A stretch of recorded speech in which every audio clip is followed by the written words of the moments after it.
नमस्कार, खास पेशकश देख रहे हैं आप और मैं हूं आपके साथ शीरीन। क्या हम महाविनाश की आहट सुन पा रहे हैं? ये सवाल अब पूरी दुनिया के सामने बड़ा होता जा रहा है। अगर हम अपने कान पूरी तरह खुले रखें तो महाविनाश की इस आहट को सुनने में ज्यादा वक्त नहीं लगेगा। साल 2013 में केदारनाथ में आई तबाही का हिंदुस्तान गवाह है, लेकिन वर्तमान में जो हालात बन रहे हैं वो भविष्य के लिए बड़े खतरे की घंटी बजा रहे हैं।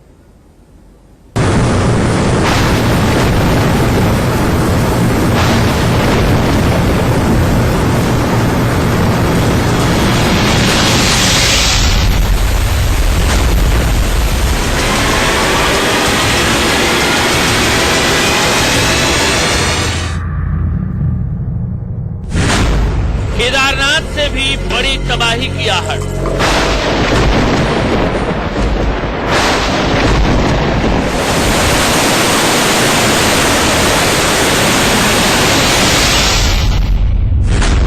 महाविनाश का बज रहा है सायरन।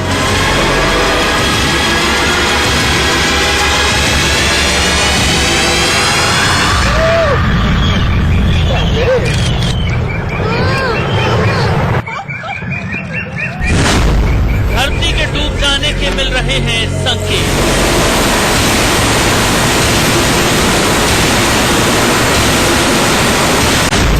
ग्लेशियर्स का गलना सबसे बड़ा संकट।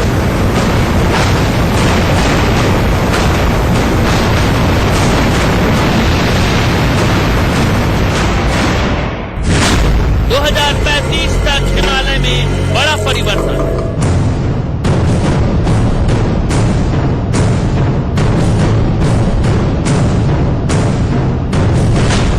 पिघल जाएंगे हिमालय के सारे ग्लेशियर।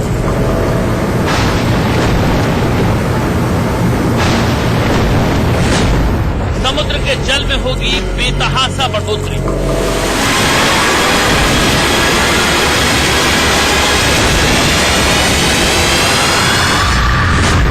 मुंबई जैसे शहरों पर आएगा बड़ा खतरा।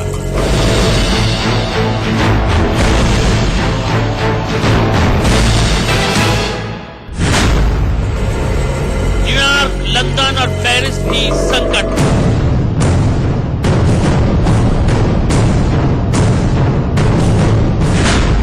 सुनो महाविनाश की आहट।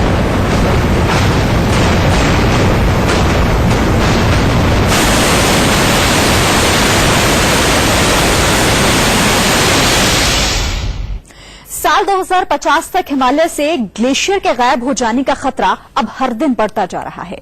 ग्लेशियर का गलना यानी हिमालय से निकलने वाली तमाम नदियों के जलस्तर का बढ़ना, और अगर ऐसा हुआ तो कृत्रिम झीलें बनेंगी, और अगर ऐसा हुआ तो 2013 में आई केदारनाथ जैसी आपदा का खतरा और बड़ा हो जाएगा।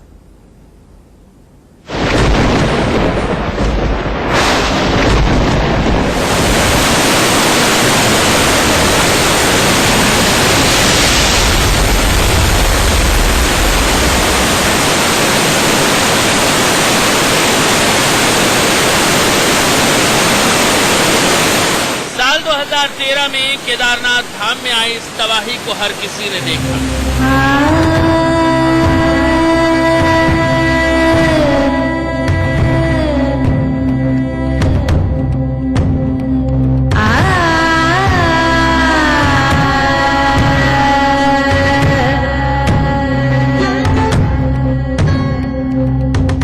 जून को मंदाकिनी नदी में आई इस प्रलयंकारी बाढ़ ने हजारों लोगों को जिंदा निगल लिया।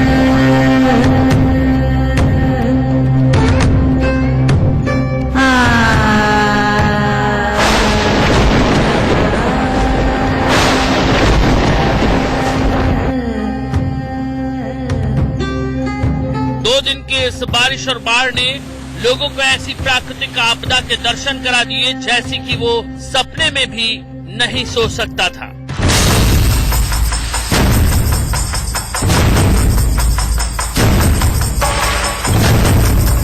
भारी बारिश और बादल के फटने से विशालकाय चट्टानें तिनकों की तरफ बहती चली गई।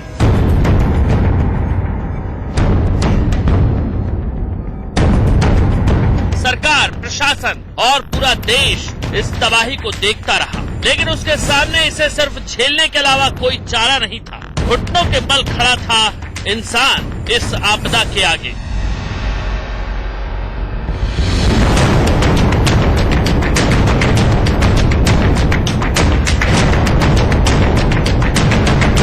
ऐसी ही होती है तबाही, इसे ही प्रलय कहते हैं। ऐसे ही आंखों के सामने पूरी की पूरी कायनात उजड़ जाती है। चीख पुकार से गूंज उठता है आसमान।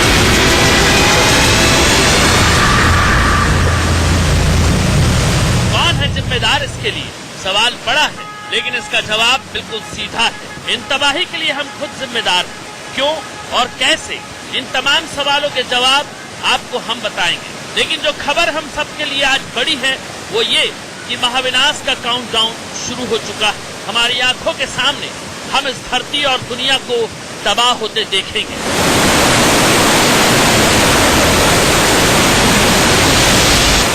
केदारनाथ की तबाही की एक वजह थे ग्लेशियर। बर्फीले ग्लेशियर के पिघलने से आई थी इतनी बड़ी तबाही। और जो रिसर्च कह रही है उसके मुताबिक साल 2050 तक ये खतरा और बड़ा बनकर आने वाला है। नेपाल स्थित international centre for integrated mountain development ने अनुमान व्यक्त किया है कि 2050 तक काफी हद तक हिमनद पिघल जाएंगे, जिससे इस क्षेत्र में पहले बाढ़ और फिर अकाल आने का खतरा बढ़ रहा है। हालांकि हिमालय के सभी ग्लेशियर का पिघलना मुश्किल है क्योंकि इसकी ऊंचाई बहुत ज्यादा है, लेकिन ग्लोबल वार्मिंग की वजह से और कुछ क्षेत्र विशेष के कारणों की वजह से खतरा धीरे धीरे बड़ा होता जा रहा है। हम ये कहें कि 21वीं सदी के अंत तक दुनिया के सारे ग्लेशियर खत्म हो जाएंगे तो उसकी कोई संभावना कम से कम हिमालय क्षेत्र में नहीं बनती है। उसका कारण ये है कि हिमालय क्षेत्र इतना अधिक ऊंचा है कि एक पर्टिकुलर ऊंचाई के ऊपर अगर बारिश होती है तो वो सिर्फ स्नो के रूप में ही हो सकती है, वो पानी के रूप में नहीं होती है। हालांकि इस पर मत विभाजन है। नीदरलैंड के शोधकर्ताओं और हैदराबाद स्थित राष्ट्रीय भूभौतिकी अनुसंधान संस्थान के अनुसार ग्लेशियरों के तेजी से पिघलने की वजह ग्लोबल वार्मिंग है और इसी रफ्तार से ग्लेशियर पिघलते रहे तो 2035 तक हिमालय के ग्लेशियर गायब हो सकते हैं।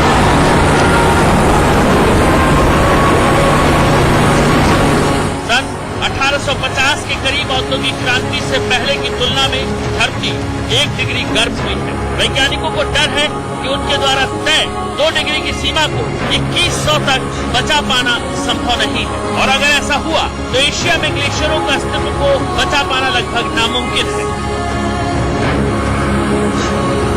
और ये परिवर्तन लगातार देखने को मिल रहे हैं। हिमरेखा पीछे खिसक रही है, जिससे हिमालय क्षेत्र में बर्फ क्षेत्र घट रहा है। हिमरेखा निश्चित रूप से ऊपर की तरफ खिसक रही है और यह हिम क्षेत्र पीछे की तरफ खिसक रहा है। यह बिल्कुल सत्य है। पहले जितने ग्लेशियर थे आज उसके 30% या 40% ही हैं और ये ग्लोबल वार्मिंग की वजह से ही है। बेशक हिमरेखा एक नियत स्थान तक पीछे खिसकेगी, लेकिन इसके नुकसान बड़े होंगे। Bureau report, India news.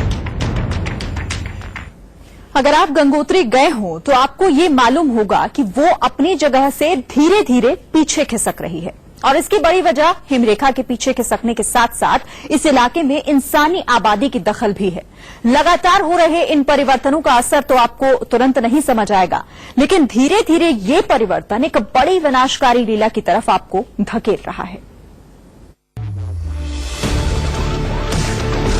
Ganga के उद्गम गोमुख की आकृति में बड़े बदलाव आहट हैं उस परिवर्तन के जो आने वाले वक्त में केदारनाथ जैसी तबाही के संकेत देती है। गोमुख के आकार में देखा जाने वाला यह परिवर्तन ग्लोबल वार्मिंग की वजह से है। हालांकि तापमान में बढ़ोतरी के चलते न सिर्फ गोमुख की आकृति बदल रही है बल्कि गंगा नदी के पानी का मुख्य स्रोत गंगोत्री ग्लेशियर भी तेजी से पिघल रहा है और पीछे खिसक रहा है।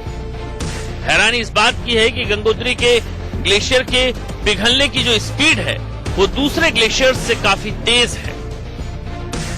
एक आंकड़े के मुताबिक अगर दूसरे ग्लेशियर सालाना औसतन 10 मीटर की दर से पीछे खिसक रहे हैं तो वहीं गंगोत्री ग्लेशियर 22 मीटर की दर से पीछे खिसक रहा है। उत्तराखंड में कुल 968 ग्लेशियर्स हैं और सभी लगातार पीछे खिसक रहे हैं।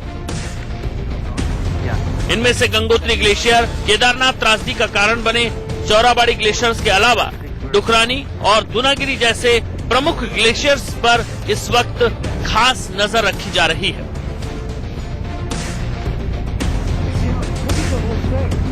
दरअसल गंगोत्री के पीछे खिसकने की जो बड़ी वजह है वो है आबादी। इस इलाके में लोगों की लगातार आवाजाही गंगोत्री को ज्यादा नुकसान पहुंचा रही है। ग्लेशियर्स न सिर्फ तेजी से पीछे खिसक रहे हैं बल्कि उनकी सतह की मोटाई भी लगातार कम होती जा रही है। वाडिया संस्थान के अध्ययन के मुताबिक उत्तराखंड के ग्लेशियर्स की सतह 32 से 80 सेंटीमीटर प्रति वर्ष की दर से कम हो रही है। एक आंकड़ा देखें तो हर साल Gangotri 80 centimetre, Dokriani glacier 75 centimetre, Chorabari 40 centimetre और दूनागिरी ग्लेशियर पर हर साल 33 सेंटीमीटर सतह घट रही है। ग्लेशियर का लगातार पीछे खिसकना जलवायु परिवर्तन का संकेत है। तापमान बढ़ने का असर ये हुआ है कि बर्फ पिघल रही है और उद्गम स्थल पर भागीरथी का जलस्तर बढ़ता जा रहा है। जहां से गंगा निकल रही है उस स्रोत के आकार में भी बड़ा परिवर्तन देखने को मिल रहा है। गंगोत्री नेशनल पार्क के गेट खुलने के बाद गोमुख ग्लेशियर की जो ताजा रिपोर्ट सामने आई है उसमें वैज्ञानिकों का दावा है कि ग्लेशियर के आगे का करीब 50 मीटर हिस्सा भागीरथी के मुहाने पर गिरा हुआ है। हालांकि गोमुख में तापमान कम होने के कारण यह हिस्सा पिघलना शुरू नहीं हुआ है। वैज्ञानिकों के मुताबिक 28 किलोमीटर लंबा और 2 से 4 किलोमीटर चौड़ा गोमुख 3 ग्लेशियरों से घिरा है। इसकी दाईं तरफ कीर्ति और बाईं तरफ चतुरंगी और रक्तवर्ण ग्लेशियर है। जो तस्वीरें और वीडियो वैज्ञानिकों को मिले हैं उससे पता चलता है कि गोमुख ग्लेशियर के दाईं ओर का हिस्सा आगे से टूटकर गिरा पड़ा है, जिसके कारण गाय के मुख की आकृति वाला हिस्सा अब दब गया है। लगातार हो रहे ये परिवर्तन डराने वाले हैं, जो किसी भी वक्त एक इंसानी बस्ती को केदार त्रासदी की तरह मुश्किल में डाल सकते हैं।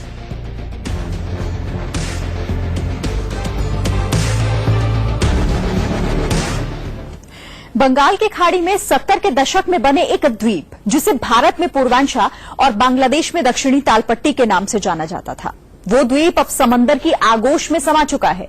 अगर ग्लोबल वार्मिंग नहीं रुकी तो भारत की 7,500 किलोमीटर लंबी तटीय रेखा पर मौजूद 9 राज्यों पर ऐसा ही खतरा मंडराने लगेगा, जिसमें मुंबई, कोलकाता और चेन्नई जैसे शहरों पर सबसे ज्यादा खतरा होगा।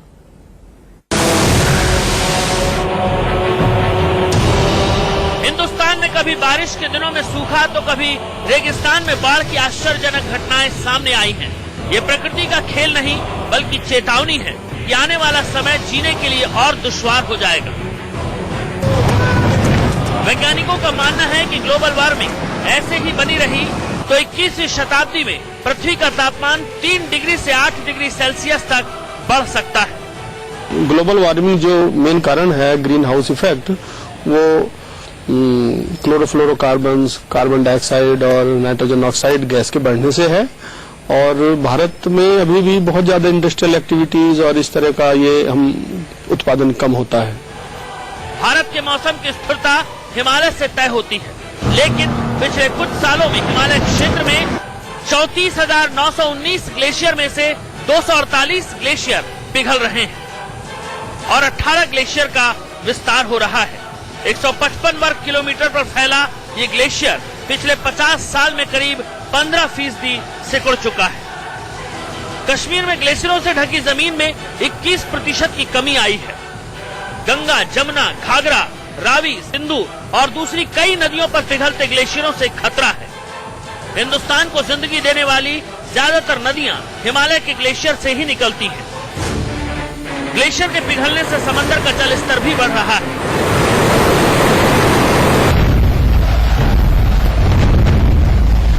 घटना भारत से 11,835 किलोमीटर दूर घटी है, लेकिन इसका सीधा और सबसे पहला असर भारत की 7,500 किलोमीटर लंबी तटीय रेखा पर होगा।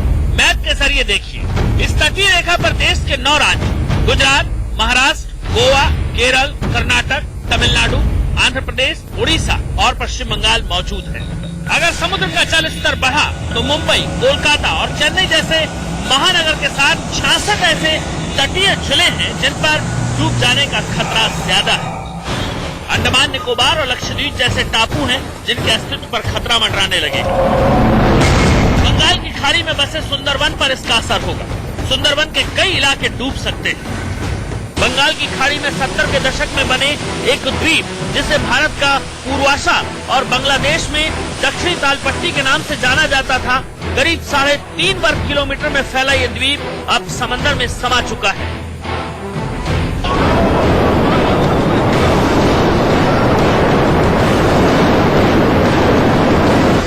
ये सारे खतरे अभी एक एक करके आ रहे हैं। अगर ग्लोबल वार्मिंग नहीं रुकी तो ये सब एक साथ आ जाएंगे और फिर फैलेगी ऐसी तबाही कि उसका अंदाजा लगाना मुश्किल होगा।